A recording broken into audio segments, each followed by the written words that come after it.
Hello story lovers, welcome back to my channel. Possessive husband innocent wife part 24. Daksha అని ఆ అబ్బాయి parents పిలుస్తూ ఉంటే ఏదో ఆలోచిస్తున్న దక్ష ముందు వినిపించుకోలేదు. దాంతో వాళ్ళు మళ్ళీ ఇంకొకసారి పిలిచినా ఆమె వినిపించుకోకపోవడంతో అక్క అని దక్ష వాళ్ళ తమ్ముడు కదిలించడంతో ఉలిక్కిపడి ఎదురుగా చూడగా ఏంటమ్మా అంతలా ఏం ఆలోచిస్తున్నావు అని అడిగారు వాళ్ళు.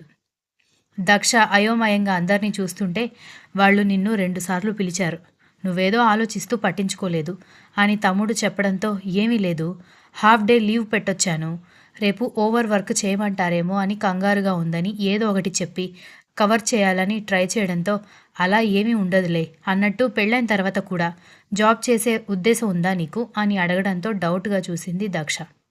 ఎందుకో మీ కోడలు జాబ్ చేయకూడదని ఏమైనా ప్లాన్ చేస్తున్నారా అని దక్ష తమ్ముడు అడగడంతో మహాలక్ష్మి కొడుకు తల మీద ఒక్కటి వేసింది. వాళ్ళు నవ్వుతూ పర్లేదులే, మంచి ప్రశ్న అడిగాడు, అక్క గురించి ఇప్పటినుంచే శ్రద్ధ తీసుకుంటున్నాడని వాళ్ళు నవ్వడంతో మీరింకా నా ప్రశ్నకి సమాధానం చెప్పలేదని వాడు అడగడంతో దక్ష కూడా వాళ్ళ జవాబు ఏంటా అని చూస్తుంటే మాకు మా కోడలు పనిచేయడం ఇష్టం లేదు, పెళ్ళైన తర్వాత ఆపేస్తే బాగుంటుంది అనగానే దక్ష ఆశ్చర్యపోయింది. దక్ష వాళ్ళ తమ్ముడు ఇద్దరు వాళ్ళ అమ్మ వైపు చూస్తూ ఉంటే మహాలక్ష్మి ఏం మాట్లాడద్దు అన్నట్టుగా ఇద్దరిని చూస్తూ ఉండేసరికి దక్ష మాత్రం నోరు ఆగక మీ అబ్బాయి నన్ను ఇష్టపడిందే నేను రోజు ఆఫీస్కి వెళ్ళడం చూసి నా వెనుక ఫాలో అయ్యి, అలాంటిది నన్ను జాబ్ మానేయమంటారేంటి అనగానే ప్రేమది ఏముందమ్మా, ఎవరి మీద ఎప్పుడైనా పుడుతుంది, వాడు ఎక్కడ ప్రేమించాడు అనేది ముఖ్యం కాదు, వాడిని పెళ్లి చేసుకున్న తర్వాత నువ్వెంత బాధ్యతగా ఉన్నావనేదే ముఖ్యం అని అన్నారు. దక్ష ఆలోచిస్తూ ఉంటే తొందరేమీ లేదు, ఆలోచించుకుని చెప్పు, జాబ్ మానేయడానికి నువ్వు రెడీగా ఉన్నావంటే మనం పెళ్లి సంబంధం గురించి ఆలోచించవచ్చు అని చెప్పి వాళ్ళు వెళ్ళిపోవడంతో వాళ్ళ మాటలకి దక్ష ఆశ్చర్యపోతుంటే అక్క వీళ్ళు చాలా ఓవర్ యాక్షన్ చేస్తున్నారు, కర్ణబావ చాలా మంచివాడు, అసలు నిన్ను ఏ విషయంలోనూ ఆయన రెస్ట్రిక్ట్ చేయలేదు, పైగా ఆయన లెవెల్కి నువ్వుండాలని నీకు ఇంకా కాస్ట్లీ గిఫ్ట్లు ఇచ్చాడే కానీ నీ స్వతంత్రాన్ని ఎప్పుడూ లాగేసుకోలేదు, వీళ్ళు చాలా పొగరు చూపిస్తున్నారు అన్నాడు దక్ష తమ్ముడు. నువ్వు నోరు మూసుకోరా, నీకేం తెలుసని పెద్ద పెద్ద వ్యవహారాల్లో తలదూరుస్తున్నావు అని అడిగేసరికి వాడు అడిగిన దాంట్లో తప్పే ఉందమ్మా, వాళ్ళు అలా రూల్స్ పెట్టడం ఏమైనా కరెక్ట్గా ఉందా, నేనేమీ గతి లేక వాళ్ళని పెళ్లి చేసుకోవట్లేదు, తప్పక పెళ్లి చేసుకుంటున్నాను, అయినా వీళ్ళు కాకపోతే ఇంకొక సంబంధం దొరుకుతారు, ఇప్పుడే ఇలా ఇన్ని రిస్ట్రిక్షన్స్ పెట్టిన వాళ్ళు రేపు పెళ్ళైన తర్వాత ఎలా ఉంటారో ఏంటో అంది దక్ష. కానీ భయపడి పెళ్లి వద్దు అని చెప్పిన పిల్లాడిని కూడా నీ మొండితనంతో ఈ పెళ్లికి ఒప్పించావు, ఇప్పుడు కాదని చెప్తే బాగుంటుందా అని మహాలక్ష్మి అడగడంతో మరి వాళ్ళు నన్ను జాబ్ మానేయమని చెప్పడం బాగుంటుందా, నేను అంత పిరికిగా ఉండొద్దు అని చెప్పాను కానీ నా స్వతంత్రాన్ని లాగేసుకోమని చెప్పలేదు, అయినా వాళ్ళ అబ్బాయికి ధైర్యంగా ఉండమని కూడా ఒక అమ్మాయి నూరిపోయాలి, అలాంటిది వాడి జీతం మీద నేను జీవితాంతం బ్రతకాలా అని అడిగేసరికి ఏంటి ఆ మాటలు అని అంది మహాలక్ష్మి. మరి లేకపోతే ఏంటమ్మా, జస్ట్ ఆయన గారి ఎక్స్ప్రెషన్ చూసి భయపడి నేను నిన్ను పెళ్లి చేసుకోలేను అన్నాడు, అది ఆయన గారి ప్రేమ, వీళ్ళేమో వచ్చే కోడలు వీళ్ళకి పని మనిషిలాగా ఉండాలి, ఇది వీళ్ళ అభిమానం, పైగా అందంగానే ఉన్నానని బిస్కెట్లు వేయడం, ఏమైనా మానవత్వం ఉందా వాళ్ళకి అని అంది దక్ష కోపంగా. అయితే ఇప్పుడేమంటావే అని మహాలక్ష్మి అడిగేసరికి మీరు మ్యాట్రిమోనీలో పెట్టిన ఫోటో అలాగే ఉండనివ్వండి, ఇంకెవరైనా అప్రోచ్ అయితే చూద్దాం, ఈ సంబంధం సంగతి నేను చూసుకుంటాను అంటూ వెంటనే ఆ అబ్బాయికి ఫోన్ చేయడంతో హలో దక్ష, ఆల్ ఓకేనా, ముహూర్తాలు ఎప్పుడు పెట్టుకుంటున్నారు అని అడగడంతో లేదు ఈ పెళ్లి క్యాన్సిల్ అని చెప్పడానికి ఫోన్ చేశాను అని అంది. అదేంటి దక్ష అని అతను ఆశ్చర్యంగా అడిగేసరికి కోడలు జాబ్ చేయకూడదంట, జాబ్ చేయకుండా ఇంట్లో వాళ్ళని జాగ్రత్తగా చూసుకుంటాను అని చెప్పేటట్లయితేనే చెప్పండి, మిగిలిన విషయాలు తర్వాత మాట్లాడుకుందామని ఏమీ మాట్లాడకుండానే వెళ్ళిపోయారు మీ అమ్మ నాన్న అని దక్ష కోపంగా చెప్పడంతో వీళ్లతో ఆ విషయం మాట్లాడొద్దని చెప్పినా మళ్ళీ మాట్లాడారా అని కోపంగా అనుకున్నాడు ఆ అబ్బాయి. పైగా ఇండైరెక్ట్గా జాబ్ చేయను అంటే పెళ్లి గురించి మాట్లాడుకుందాం, లేదంటే లేదు అన్నట్టుగానే మాట్లాడారు మీ అమ్మ, సారీ టు సే దిస్, ఈ మాట చెప్తే మీకు కోపం వస్తుందేమో కానీ కర్ణగారు ఎప్పుడూ నా ఫ్రీడమ్కి అడ్డుపడలేదు, అన్నిటికీ మించి ఆయన ఎప్పుడూ నన్ను జాబ్ మానేయమని అడగలేదు, అలాంటి ఆయనని కాదనుకోవడానికి కారణం నన్ను పెళ్లి చేసుకోవడం వల్ల ఆయన ప్రాణానికి ముప్పు రాకూడదు అని, నిజంగా మాట్లాడాలంటే వాళ్ళ ఇంట్లో వాళ్ళతో పోలిస్తే మీరు కనీసం వాళ్ళ కాలి గోటికి కూడా సరిపోరు. అంత డబ్బున్న వాళ్ళు ఎప్పుడూ నా దగ్గర బలుపు చూపించలేదు. కానీ మీ అమ్మగారు అంటూ దక్ష మౌనంగా ఉండడంతో సారీ దక్ష అన్నాడు అతను.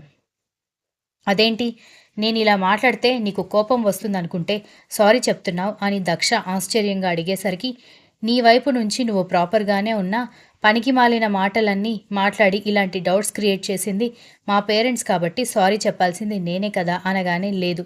నువ్విప్పుడు ఒప్పించినా పెళ్ళైన తర్వాత క్షణక్షణం నన్ను జాబ్ మానేయమని హింసిస్తూనే ఉంటారు. బయటికి వెళ్లే నీకు ఇంట్లో ఎలా ఉంటుందో తెలీదు. నాతో ఒకలా ఉండి నీతో ఒకలాగా ప్రవర్తించొచ్చు. అలాంటి కేసెస్ నేను చాలా చూశాను. సారీ మిమ్మల్ని పెళ్లి కోసం ఒప్పుకునేలా రెచ్చగొట్టింది నేనే. కానీ ఇంతకంటే నాకు మార్గం కనిపించట్లేదు అంటూ దక్ష ఫోన్ కట్ చేసింది. బీటెక్లో నీ స్పెషలైజేషన్ ఏంటి ధాత్రి అని వసుంధర అడగడంతో ఎలక్ట్రానిక్స్ అత్తా అని చెప్పడంతో అవునా ఏమైనా బ్యాక్లాగ్స్ ఉన్నాయా అని వసుంధర భోజనం వడ్డిస్తూ అడగడంతో లేదు అత్తా 2-3 ఉండే అవి కూడా నేను క్లియర్ చేసేశాను.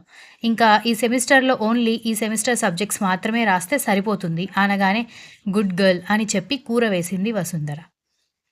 సత్యవతి కూతురు వైపు కోపంగా చూసి పక్కనున్న బావతో మాట్లాడవే అని కోపంగా సైగ చేయడంతో లేదు నేను మాట్లాడను అని ధాత్రి తల అడ్డంగా ఊపడంతో మాట్లాడకపోతే కళ్ళల్లో కారం పెడతాను చెప్పిన మాట విను అనగానే నేను మాట్లాడను అని గట్టిగానే చెప్పడంతో ఏమైంది ధాత్రి అని ఆశ్చర్యంగా అడిగింది వసుంధర. ఆ ఫోన్లో మెసేజ్ వచ్చిందత్తా అది మెసేజ్ టైప్ చేయబోయి కోపంగా అరిచాను అనగానే వసుంధర నవ్వుతూ పిచ్చిపిల్ల అంటూ తను కూడా భోజనం చేయడానికి కూర్చుంటే కర్ణ మాత్రం ఇలాంటి విషయాలతో నాకు అసలు సంబంధం లేదు అన్నట్టు భోజనం కంప్లీట్ చేసి వాకింగ్ చేయడానికి గార్డెన్కి వెళ్ళిపోయాడు. వీడేంటే మరీ టచ్ మీ నాట్ చెట్టులాగా ఉన్నాడని సత్యం బయటికి వెళ్ళిపోయిన అల్లుడి వైపు చూసేసరికి అందుకే కదా దీన్ని ముందు అడుగు వేయవే అని చెప్పేది. ఇదేమో కూర్చున్న చోటే చలివిడి ముద్దలాగా కూర్చుంటాను అంటుంది తప్ప ముందుకి కదలదు అని కోపంగా చెప్పింది సత్యవతి. సరేలే తనకి అలవాటు లేని పనులు చేయమంటే పాపం ధాత్రి మాత్రం ఏం చేస్తుంది అన్నాడు సత్యం. మర్నాడు ఉదయాన్నే ధాత్రిని కాలేజ్కి తీసుకువెళ్తూ ట్రాఫిక్ జామ్ అవ్వడంతో కర్ణ కారు ఆపేసరికి ఆ పక్కనే స్కూటీ మీద ఆఫీస్కి వెళ్తున్న దక్ష అది చూసి షాక్ అయిపోతూ చున్నీని చేతుల్లో నలిపేస్తూ కోపంగా చూస్తూ ఉంటే అనుకోకుండా పక్కకి చూసిన కర్ణ ఒక సర్కాస్టిక్ స్మైల్ ఇచ్చి కన్ను కొట్టి గ్లాస్ దించి నీ పెళ్లి పనులు ఎంతవరకు వచ్చాయి అని అడగడంతో దక్ష కోపంగా చూసింది. ధాత్రి హెడ్ఫోన్స్ పెట్టుకోవడం గమనించి షీజ్ మై ఫియాన్సీ అని చెప్పడంతో దక్ష కళ్ళు 2 పెద్దవి చేసి కర్ణ వైపు చూస్తూ ఉంటే ఏంటి నేను నీ గురించి ఆలోచిస్తూ టైం వేస్ట్ చేసుకుంటాను అనుకుంటున్నావా అంత సినిమా లేదు అని వెటకారంగా చెప్పడంతో నేనెందుకు అలా అనుకుంటాను మీరు ఎవరినైనా పెళ్లి చేసుకోండి మీరు వేరే పెళ్లి చేసుకోవాలనే కదా నేను ఈ పెళ్లి క్యాన్సిల్ చేసింది అని అంటూ దక్ష మేకపోతు గాంభీర్యం చూపిస్తుంది. అచ్చా దెన్ సీ యూ లేటర్ అంటూ కార్ స్టార్ట్ చేసి కర్ణ వెళ్ళిపోవడంతో ఏంటి ఇలా అన్నాడు నన్ను తప్ప వేరే ఎవరిని పెళ్లి చేసుకోడు అనుకున్నానే అనుకుంటూ తన ఆఫీస్కి వెళ్ళడం మర్చిపోయి కర్ణ వెనుక ఫాలో అయింది. నిన్న వెళ్ళిన కాలేజ్కే వెళ్ళడంతో రోజు ఈ కాలేజ్కి ఎందుకు వస్తున్నారు ఓహో ఈ అమ్మాయి ఇక్కడ చదువుతున్నట్టుంది అనుకుంటూ ఉండగానే దక్ష కళ్ళు బయటికి వచ్చేంత రేంజ్లో కర్ణ ధాత్రికి ముద్దు పెట్టాడు. ఆ దెబ్బకి రోషం పౌరుషం ఉక్రోషం కన్నీళ్లు ఒకేసారి తన్నుకుని వచ్చేసరికి కర్ణ కాలర్ పట్టుకుని అడుగుదామని దగ్గరికి వెళ్లే లోపే కర్ణ కార్ స్టార్ట్ చేసుకుని వెళ్ళిపోవడం ధాత్రి కాలేజ్ లోపలికి వెళ్ళిపోవడంతో కర్ణ కార్ వెనకే అతని ఆఫీస్కి స్టార్ట్ అయింది. మీరేమనుకుంటున్నారు కర్ణ నిజంగానే అలా చేసుంటాడా? Continues. If you like the story please like share comment and don't forget to subscribe.